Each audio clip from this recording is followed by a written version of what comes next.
Hello dear friends, welcome back to my channel.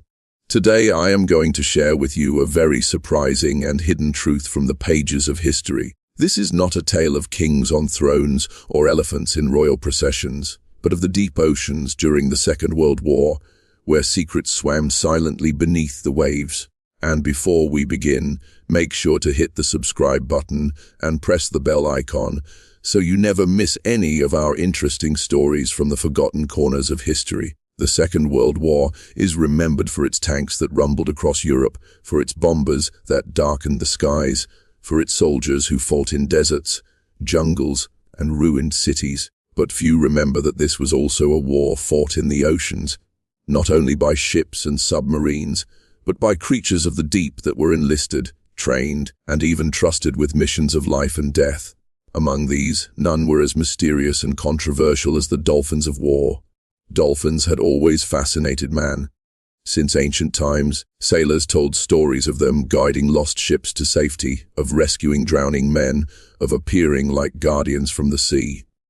Their intelligence was known, their speed admired, their friendliness celebrated. But in the chaos of the 20th century's greatest war, their abilities were viewed not with wonder, but with calculation. Could these creatures of the ocean be turned into allies in war? Could they detect submarines, carry equipment, or even deliver explosives? Whispers of this began as early as the late 1930s, when naval commanders from both Allied and Axis powers speculated about using animals in unconventional warfare. Dogs were already employed to sniff out mines on land, pigeons to carry messages, even bats were experimented upon for strange bombing projects. But the oceans presented a unique challenge. Submarines lurked beneath the surface like invisible predators, mines floated unseen in shipping lanes, and the technology of sonar was still imperfect. The Navy men of Britain, Germany, and later America began to ask, could nature's own swimmers succeed where machines failed? And so began one of the strangest chapters in the secret history of the Second World War, the attempt to harness dolphins for military missions. At first, it was quiet, almost experimental. In British harbours, a handful of dolphins were studied, their ability to echolocate objects tested against wooden mines and steel drums sunk into shallow waters. Naval officers were astonished by the results. A dolphin, with no equipment strapped to its body, could locate a hidden object beneath the water far faster than a diver, far faster than a machine. Their clicks and whistles, inaudible to the human ear above water, echoed against metal and revealed its presence. To the military mind, this was sonar without wires, detection without electricity. But in war, every discovery leads to darker possibilities. If dolphins could find mines, could they also attach devices to enemy submarines? If they could carry messages through waters too dangerous for boats, could they also deliver explosives? And so, in hushed tones and closed rooms, admirals and scientists discussed missions that would seem almost unbelievable today. It was said that in the Black Sea, German forces attempted crude experiments with captured dolphins, forcing them into pens near the naval base of Sevastopol. The Soviet Union, desperate to defend its coasts, countered with their own research. Meanwhile, across the Atlantic, the United States Navy began training dolphins in San Diego, under programs so secret that even many officers never knew of them. These dolphins were tested to locate dummy torpedoes fired into the sea and to mark them with floating buoys so they could be recovered. Sailors watched in amazement as the sleek creatures darted through the waves, accomplishing in minutes what divers could not do in hours. The deeper the war went, the darker the tasks became. There are fragments of reports, never fully confirmed, never fully denied, that suggest dolphins were considered for offensive missions, strapping explosives upon their bodies, sending them toward enemy ships like living torpedoes. A terrible thought, one that even many hardened soldiers recoiled from. Yet in the desperation of war, when cities burned and nations trembled, no idea was dismissed outright. But if dolphins were asked to serve, they did not serve blindly. Unlike machines, they were living beings, intelligent and aware. Trainers whispered that some dolphins refused orders, that they turned away when commanded to ram a target. Some believed they understood more than men realized, that they sensed the wrongness of what was asked of them. And so, even in the midst of human conflict, the dolphins seemed to preserve a dignity, an independence, as if the ocean itself protected their souls from man's cruelty. Still, their role in the war was not entirely rumor. By 1944, Allied ships recorded strange encounters with dolphins that seemed to follow convoys, sometimes leading them away from minefields. In the Mediterranean, Italian divers claimed to see dolphins circling their operations, as though watching, perhaps even warning. Was it chance? Was it nature? Or were these the secret missions, hidden from public eyes, recorded only in files locked away in military archives? History does not give us every detail. Some documents remain sealed, others lost. But what survives is enough to paint a picture of a world at war, reaching not only to the skies and the earth, but into the very seas, calling upon creatures who had no quarrel with men to fight in battles not their own. And as the war ended in 1945, many of these dolphins vanished back into the waters, unmentioned in victory speeches, unacknowledged in parades. They returned to the silence of the ocean, leaving behind whispers, legends, and questions that linger even today. The war at sea was vast and merciless. From the cold Atlantic to the warm Pacific, ships battled against storms, submarines, and mines. Entire convoys vanished beneath the waves, victims of the silent hunters known as U-boats. And in this theater of shadows, commanders grew desperate for any advantage, any secret weapon that might tilt the balance. It was in these desperate times that dolphins began to be more than curiosities of nature. They became subjects of military interest, tested, trained, and in some cases, burdened with missions that belonged to men, not animals.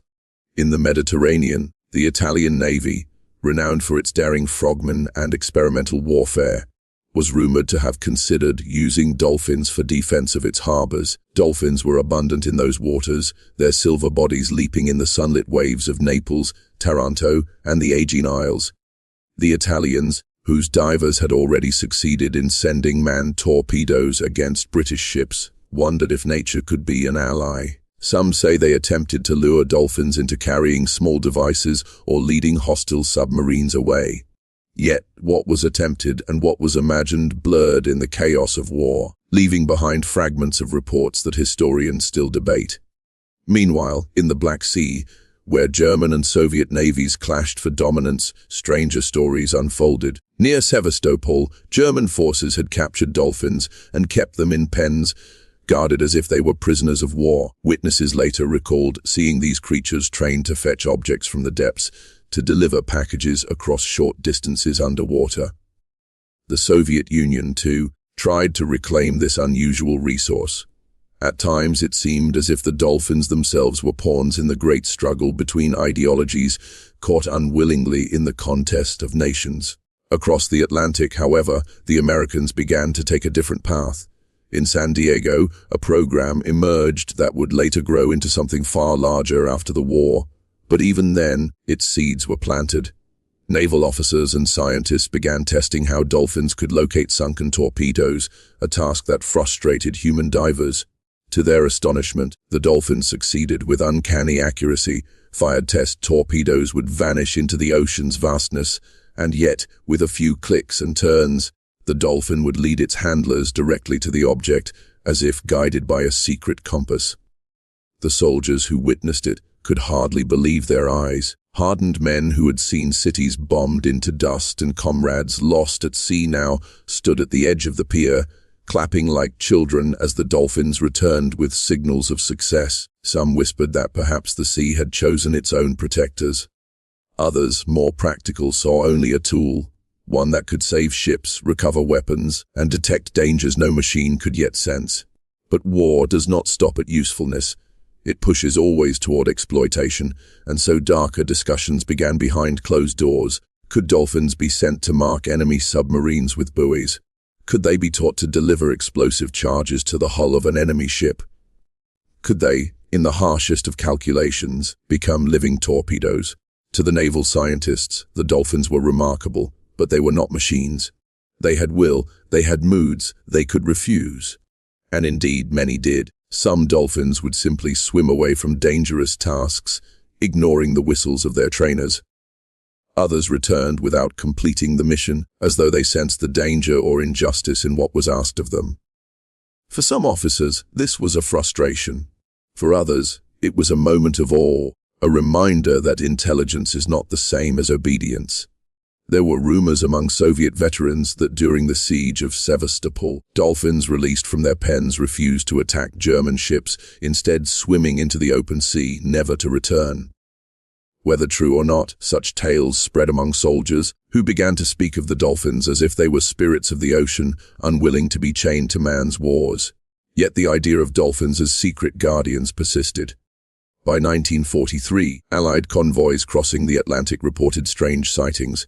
At times, pods of dolphins appeared near the ships, leaping and darting through the waves. Sailors, half mad with exhaustion, began to believe the dolphins were warning them of danger. There are accounts of convoys changing course after dolphins appeared, only to discover later that a U-boat had been lurking in their original path. Was it coincidence, instinct, or the unseen hand of those secret experiments now hidden from official record? In the Mediterranean, divers claimed dolphins followed them as they planted charges against enemy vessels. Some swore the dolphins circled them like guardians, and others claimed the animals disrupted their missions, nudging them away from their targets. These reports were never written formally in naval logs, but they survived in the whispered stories of men who had lived too long with death at their shoulders to doubt omens from the sea. As the war deepened, so too did the experiments. In America, dolphins were tested not only for detection, but for carrying small tools or lines through the water. Their speed and agility made them unmatched couriers.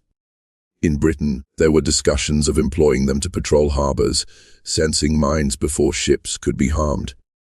In the Soviet Union, the fate of their dolphin projects remained more secretive still, with many files destroyed or locked away as the Cold War loomed. But no matter what was attempted, one truth seemed to shine through the fog of war: dolphins were not machines. They were not tools. They were creatures of their own world, with a freedom that even chains and commands could not fully take away. They could cooperate, yes, they could astonish with their skill and intelligence, but they could not be reduced to mere weapons. And perhaps that was their greatest triumph, even in the darkest years of the 20th century. Yet war does not pause for philosophy. For the generals and admirals, the only question that mattered was whether dolphins could tilt the balance of battle. And though much of what they attempted remains uncertain, one fact is clear: the oceans of the Second World War were alive with more than ships and submarines. They were alive with secrets, some of them swimming silently beneath the surface, never recorded in history books, only remembered in the quiet tales of those who saw the dolphins at war. By 1944, the oceans had become graveyards of steel. Allied shipping lines stretched across the Atlantic like lifelines of breath, but lurking beneath them were the silent hunters of the German Kriegsmarine, boats that waited patiently for convoys to wander into their sights. Depth charges thundered through the waves, sonar pings echoed endlessly, and men lived with the knowledge that death could come in silence from below. It was in this grim reality that dolphins were once more whispered about in naval intelligence circles. Reports filtered back from the Mediterranean that Italian experiments with dolphins had failed, whether through lack of training or simple refusal by the animals to obey. No one could say for certain. Yet stories persisted of dolphins swimming patterns near enemy mines as though warning divers away. Some men dismissed these accounts as nonsense. Others, hardened by too much coincidence, began to wonder if nature itself had taken a side. In America, the naval program that began as a curiosity in San Diego was now being quietly folded into wartime operations. Though the Navy never publicized its dolphin research, experiments were underway to determine how far these creatures could be pushed. Could they mark enemy submarines by releasing floating markers near their position? Could they carry tools to trap divers, perhaps even retrieve small objects from dangerous depths? Every test returned the same conclusion: the dolphins possessed astonishing ability, yet remained unpredictable. Unlike machines, they had moods, instincts, and a stubborn streak that no amount of whistles or rewards could entirely overcome. There were those in uniform who found this frustrating. Military men were accustomed to discipline and certainty, but dolphins would sometimes refuse to approach a dangerous object or veer away at the last moment. One officer angrily wrote in his notes, "These animals are brilliant but utterly insubordinate. They sense danger and simply will not obey. If they were men, they'd be court-martialed." Yet to the scientists, this was proof of intelligence, perhaps even a moral instinct at work. For if a dolphin could sense peril and refuse an order, did it not show more wisdom than the generals who sent men into hopeless charges? Meanwhile, in Soviet waters, the Black Sea carried its own strange stories. Dolphins had been captured in Sevastopol and trained to fetch lost equipment and guard harbors. When the Germans took the city in 1942, they too seized these trained dolphins, attempting to bend them to their will. But when the Soviets returned years later, the pens stood empty. Some said the dolphins had been used in missions that failed. Others believed they had simply been released, vanishing into the open sea, choosing freedom over servitude. To this day, no records confirm the truth. The war dragged on and sailors kept watch not only on the horizon but also below the waves. In the Pacific, American submarines hunted Japanese convoys, while Japanese forces mined harbors and coastlines with deadly precision. In these perilous waters, dolphins appeared again and again. Crews reported seeing pods swimming alongside their ships, almost like escorts. Sailors, exhausted and half-mad from weeks at sea, took it as a blessing. Some even recorded in letters home that the dolphins had saved them from disaster. One convoy near the Solomon Islands altered its course after dolphins appeared in unusual numbers along the bow. Hours later, reconnaissance revealed that a minefield had been laid directly ahead, a trap they had narrowly avoided. Coincidence, perhaps? Yet such tales grew until many seamen believed the dolphins were allies of fate itself. Even hardened officers, men who scoffed at superstition, admitted privately that they felt safer when dolphins appeared. But war's hunger for advantage did not rest. In shadowed meeting rooms, men in uniforms and lab coats considered the darker possibilities. Could dolphins be made into living torpedoes, carrying explosives toward enemy vessels? The idea was tested in both the Soviet Union and Japan, where reports suggest that attempts were made to strap charges onto trained animals. But the results were grim. Many dolphins refused outright, swimming away into the depths.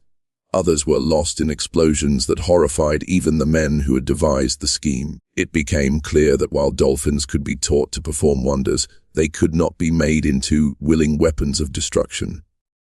And so, the role of dolphins in the Second World War remained that of secret assistants, not frontline soldiers. They helped locate lost torpedoes in training ranges. They alerted divers to hidden dangers. They inspired hope among weary sailors when they appeared in the waves. Their presence became part of the mythos of the sea, whispered in the mess halls and written in diaries that would not be opened until decades later. As 1945 approached and the war neared its bloody conclusion, the dolphins slipped quietly back into their world. No medals were given, no parades were held, yet in their silent way they had shaped the course of men's battles. And when peace came, new wars of secrecy began. For the navies of the world had glimpsed something extraordinary, an intelligence in the sea that could not be ignored. And so, as the guns of World War II fell silent, the dolphins' story did not end. It was only beginning, for the Cold War waited on the horizon, and with it, a new chapter of strange and secret missions beneath the waves. By the final winter of 1944, Europe was collapsing under the weight of war. Cities lay in ruins, millions were displaced, and the oceans remained battlegrounds where silence was as deadly as the gunfire on land. Yet beneath the grey waters, another drama lingered, one that history's headlines barely mention, but sailors remembered with awe and unease the strange presence of dolphins during the war's final acts. The Allied push into the heart of Europe depended heavily on supply lines across the Atlantic. Convoys carried food, tanks, weapons, and men. German U-boats still prowled the seas, desperate to cut these veins of life before the Reich itself bled dry. Naval intelligence grew increasingly cautious, scanning the waves for every threat. Yet there were times when sonar pings and radar blips could not match the instincts of nature. And here again, dolphins appeared, as if summoned by forces unseen. In one report, a destroyer escorting a convoy near the Azores slowed abruptly when dolphins began circling its bow. The captain, puzzled, ordered sonar sweeps that revealed a U-boat lurking ahead. Depth charges followed, and soon the ocean boiled with the remains of the ambush. The sailors swore afterward that the dolphins had guided them. Some wrote in private journals that the creatures had saved hundreds of lives that night. Whether truth or embellishment, the story spread, adding another layer to the legend of wartime dolphins. Meanwhile, in the Pacific, the Japanese Empire fought desperately to defend its waters. The Americans had island, hopped closer and closer to the mainland, and sea mines became a weapon of choice to delay invasion. Harbors were laced with them, waiting to tear open the hulls of unwary ships. But divers sent to clear these fields often told of dolphins appearing nearby, swimming back and forth as though warning them away from hidden dangers.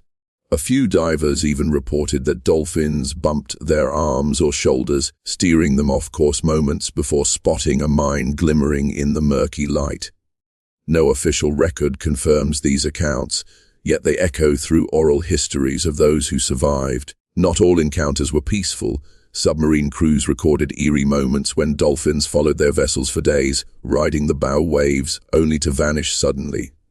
Hours later, enemy patrols would appear, or depth charges would rain from above. Some submariners grew suspicious, fearing the dolphins themselves were spies of the sea, betraying their positions. It was nonsense, perhaps, but in the paranoia of war, even the innocent shapes of dolphins became omens, both of salvation and of doom. The darker ambitions of wartime science had not vanished either. As Germany faltered, whispers spread that Japanese researchers attempted to train dolphins as living torpedoes. The program, though shrouded in secrecy, met with tragic failure. Dolphins turned away from targets, swam off into the blue, or perished in ways too cruel for even hardened soldiers to stomach. It was as if the sea itself rejected the idea, refusing to let its guardians become tools of human destruction. By spring 1945, the tides of war were unstoppable. Germany surrendered in May, and the Pacific bled toward its final storm. Yet still, dolphins surfaced in strange moments. American sailors preparing for the Okinawa invasion reported vast pods swimming alongside their transports. Some men saw it as a sign of victory, others as a blessing of safe passage. They cheered and threw scraps into the water, and for hours the dolphins leapt and played beside the ships, a vision of life in the midst of death. And then came August, the end no one foresaw, the fire from the sky that ended the war with two blinding flashes. Hiroshima and Nagasaki burned, and the oceans fell silent once more. For the dolphins, there was no victory or defeat, only the endless roll of waves. Yet those who had witnessed their strange companionship during the war carried the memory for the rest of their lives. When peace returned, navies disbanded experiments, or so they claimed. Reports vanished into archives, stamped with secrecy. The world turned to rebuilding cities, reuniting families, and reckoning with horrors that dwarfed even the strangest tales of the sea. But in hushed meetings behind closed doors, officers and scientists admitted what they had glimpsed, that dolphins possessed abilities too valuable to ignore. Thus, the story did not end with World War II. It transformed. The Cold War began, and once more oceans became front lines. Submarines grew quieter, deadlier, and more numerous. The nuclear age demanded new forms of defense, and the navies of the world remembered the dolphins of the last war. Research resumed, this time with greater secrecy, funded by governments unwilling to let any advantage slip to their rivals. Yet for the men who had served in WWII, the dolphins remained a mystery that science could not fully explain. To some, they were comrades who had swum alongside in humanity's darkest hour.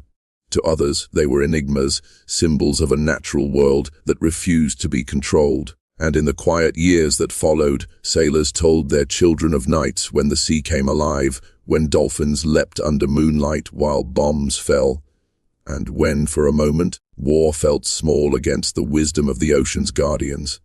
The war ended, but the memory of those strange encounters beneath the waves refused to vanish. Sailors who had once stood on the steel decks of destroyers, their hands raw from salt and rope, would gather years later in quiet taverns or reunions and speak in hushed voices. They spoke not of admirals or battles, but of shapes in the water, sleek and grey, that had appeared when hope seemed lost. The dolphins of the war had become more than animals to these men. They were omens, companions, even saviors. In diaries locked away in wooden chests, entries spoke of long nights when the sea seemed endless and merciless, yet the sudden arrival of dolphins lifted spirits. Men who had faced U-boats, kamikazes, and depth charges found themselves smiling at the sight of those leaping arcs against moonlit waves. No bullet, no bomb, no officer's order could bring such relief as those moments when the dolphins appeared, reminding the weary that life still swam freely in the midst of death. The governments, however, turned such mysteries into shadows, files stamped with top secret, buried reports of dolphin sightings, intelligence notes about experiments, and results of naval research. Some records vanished. Others surfaced decades later, fragments that hinted at stories never told in full. Rumors grew of entire units devoted to studying the sea creatures. Some whispered of Soviet projects, others of American naval bases where dolphins were trained not only to find mines, but to track submarines, guard harbors, and even carry cameras deep into the abyss. Yet whether these programs were born from genuine wartime encounters or simply from the imagination of Cold War strategists, the truth remained tangled between fact and myth. For the old sailors, truth was simpler. They remembered the convoys in the North Atlantic, where fog choked the decks and fear was constant. They remembered the sudden laughter when dolphins appeared, breaking the gloom, guiding their ships like spirits of the sea. They remembered divers in the Pacific who swore that a dolphin had nudged them away from a floating mine, saving their lives in silence. These men did not need official documents or government seals. They had lived through it. They had felt the salt spray on their faces and heard the sharp clicks and whistles echoing in the deep, and they knew. As decades passed, the legend of the wartime dolphins became something larger than war itself. Children of veterans grew up hearing bedtime stories of how dolphins had raced alongside ships, of how they had circled enemy submarines like guardians of the deep, of how in moments when all seemed lost, they appeared like messengers of another world. The story passed into folklore, told on beaches in fishing towns and in naval academies where instructors quietly admitted that the sea holds secrets no textbook can capture. And perhaps that is how it was meant to be. The dolphins were not soldiers, nor were they spies. They were beings of the ocean, keepers of a realm older than any empire, untouched by the greed and fury that drove men to kill one another. They did not take sides. They did not carry flags or obey orders. They appeared, they acted, and they vanished, leaving behind only questions, awe, and gratitude. The war had scarred the earth with ruins, graves, and memories of horror. But in the endless expanse of the ocean, where waves rolled without end, the dolphins had written their own quiet chapter. A chapter of resilience, of mystery, of fleeting glimpses that reminded mankind that not all power comes from steel or fire. Some comes from the simple arc of a creature leaping joyfully above the waves, even as the world burned behind it. And so, the tale of the dolphins of World War II closes not with battles or treaties, but with silence, and